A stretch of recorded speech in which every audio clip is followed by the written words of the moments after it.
দর্শকবৃন্দ, জাদুকর মেসির জাদু দেখুন। তিনি কিভাবে গোলকিপারদের বোকা বানান দেখুন। কিভাবে গোলকিপারকে বোকা বানিয়ে পিছনের পা থেকে গোল দিয়েছেন দেখুন। পেনাল্টিতে কিভাবে গোলকিপারকে বোকা বানায় দেখুন।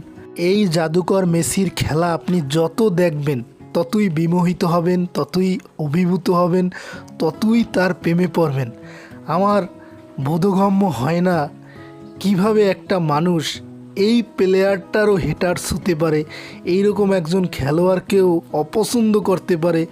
আমার বোধগম্য হয় না। দেখুন কিভাবে, এছাড়া তো অনেক ম্যাজিক্যাল ড্রিবেলস অনেক কিছু রয়েছে, তার ভিতরে দেখুন গোলকিপারদের বোকা বানানোটা দেখুন। কিভাবে গোলকিপারদের বোকা বানিয়ে একেবারে ফাঁকা বার বানিয়ে গোলগুলো করছে দেখুন। দেখুন দেখুন কত, মানে একটা মানুষ কতটা ব্রিলিয়ান্ট।